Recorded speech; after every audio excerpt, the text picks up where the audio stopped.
Yan, good morning po mga kabayan. Nakisisilayan po natin itong SLEX TR4. Ayan. Hanggang doon sa... Yan na po mga kabayan yung SLEX TR3. Yan sa unahan. Ayan o. Kaya samahan niyo po si Purka Studio sa panibagong update natin dito po sa SLEX TR4 na on progress ngayon. Dati, kunti pa lang dito mga kabayan yung natibag. Pero ngayon, napaka-lapad na po ito sa gilid. Ayan o. Ayan, SLEX TR3 na po dyan sa unahan mga bayan. Kaya samahan niyo po si Purka Studio sa araw Sabado.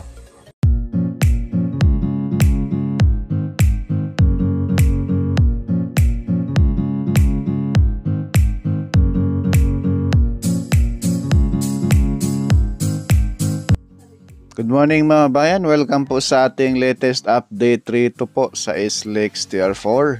Isang mapagpalang umaga sa lahat. Ayan po, masisilayan na po natin. Ayang mismong gilid mismo yung papasok na po dito sa SLEX TR4 na pinapatag na po nila sa ngayon.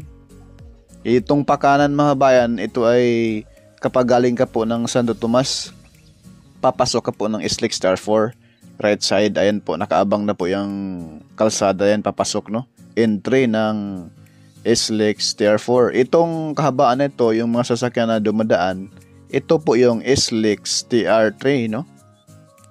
Yung mga sasakyan na pasalubong sa atin, yan po ay galing Maynila, galing Calamba. Itong sasakyan naman na palayo sa atin, yan po ay papuntang Maynila to Calamba, Laguna, no?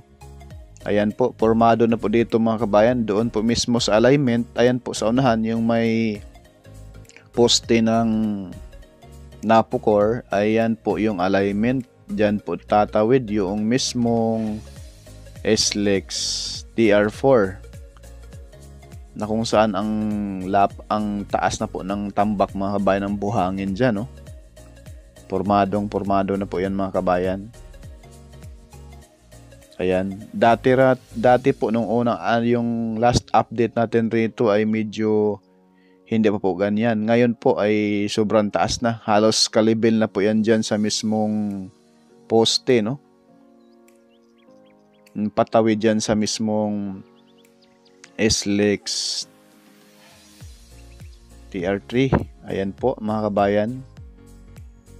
At ito naman sa bandang kanan, ayan na po yung papasok na doon sa mismong papuntang Macban.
Yan po mga bayan, dito po tayo sa area ng papuntang Macban area, no?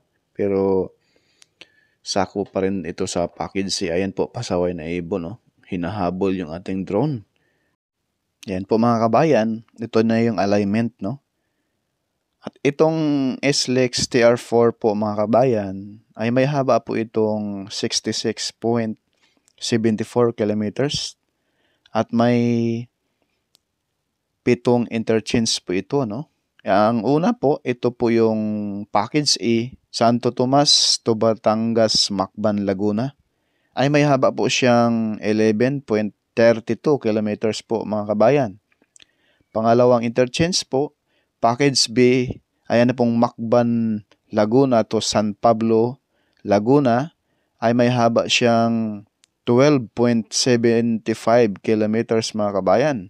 Pangatlo po, Package C, San Pablo, Laguna to Chaong, may haba po siyang 7.50 kilometers mga kabayan. Itong pang-apat, pang-lima, Package D, Chaong, Quezon to Candelaria, Quezon. May haba siyang 15 kilometers mga kabayan. Pang-anim po na interchange, Package A, Candelaria, Quezon to Tayabas, Quezon. May haba po siyang 10.21 kilometers mga kabayan. Ito yung pang-pito na interchange, Package F, Tayabas, Quezon to Barangay Mayaw, Lucena, Quezon. May haba po siyang 9.96 kilometers mga kabayan. Ayan po. Yan po yung pitong interchange dito sa SLEX TR4. Kapag matapos na po yan mga kabayan, operational na po yan, ay proceed na po ito, Lucena to Legazpi, no? To Sorsogon na po yan. Yan po mga kabayan yung bundok na unti-unti na po niyang pinapatag, no? Itong area na yan. Diyan po tatawid. Magkakaroon po dyan ng tulay dahil may ilog dyan sa baba, no? Ayan. Itong drone natin ay paharap po yan doon sa mismong SLEX TR3 na kung saan doon tayo galing kaganina para masilayan ninyo mga kabayan, no? Yan po. Yung baba natin ay medyo malalim na rin po ang nahukay dahil itong bundok na ito mga kabayan, ito yung pinakaunang bundok dito sa may Santo Tomas na talagang mataas rin po. Kaya malaking trabaho. Kaya dito rin po na medyo natagalan ang pagwasak niyan mga kabayan. Bukod dyan, ang bundok na madaanan nito ay isa rito at doon sa may mismong Macban, San Felix Interchange. Mayroon din pong bundok doon. At kasunod doon po sa mismong katabi ng San Pablo Alaminos Bypass Road, mayroon din pong bundok doon. Kaso ano na po siya, no? Patag na po doon.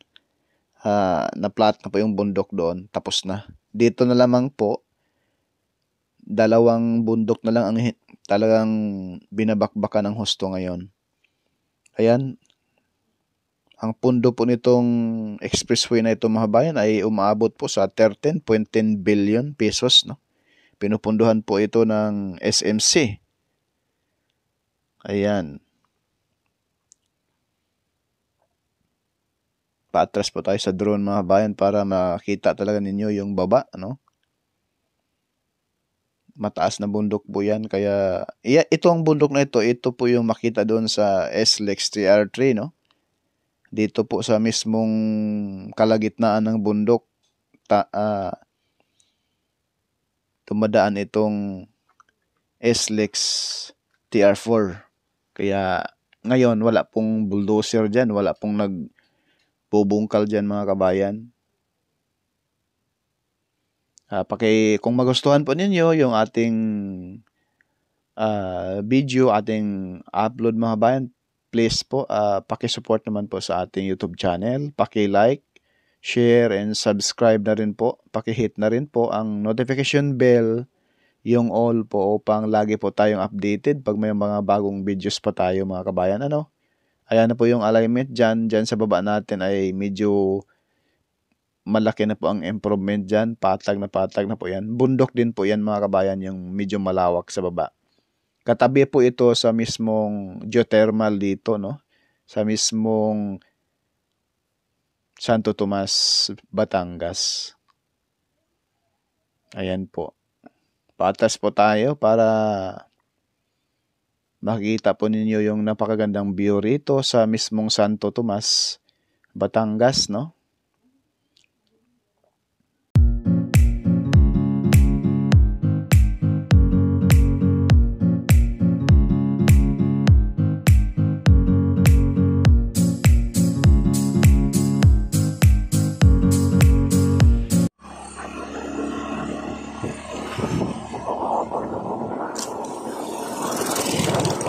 Welcome po sa ating panatawang lahat, mga kabayan. Ito po sa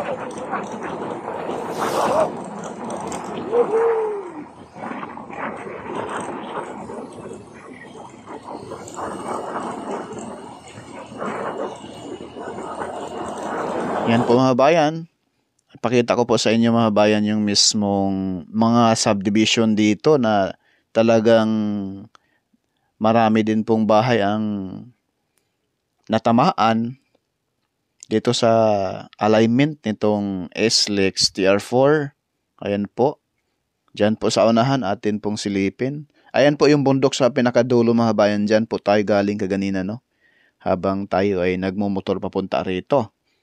At yan po sa unahan, ito po yung nakakagulat. Bakit po mayroon diyang napakalalim na hukay po yan mga kabayan. Actually, inikutan ko na po yan dyan sa mismong baba, no? Ang lalim ng hukay dyan mga kabayan. Comment po sa mga engineer dito sa SLEX TR4 kung ano pong purpose nitong hukay na ito. O di kaya lalagyan ng ano dyan, parang service road, no? Yung parang tunnel dyan sa kung hindi po tayo nagkakamali. Ayan po mga bayan, napakalalim na hukay po yan. Makisilayan po natin yung mga kababayan natin nagtatrabaho dyan na talagang sobrang liit na lang tingnan sa baba, no? At napakalalim na po yan, may pundasyon pa yan sa ilalim.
Itong video na to mga kabayan, ito po yung susunod nating upload, no? Kaya abangan po ninyo yung ating next upload dahil po ito na po yung portion ng Macban San Felix, Santo Tomas, Batangas. Ito na po yung pangalawang interchange bukod doon sa mismong start nitong SLEX TR4 karugtong doon sa SLEX TR3, no? Ayan po yung malaking patag dyan na nakapurma na po yan mga kabayan. Yan na po yung mismong Macban San Felix interchange. Ayan, maraming salamat po at magandang umaga sa lahat, no? Happy Sunday.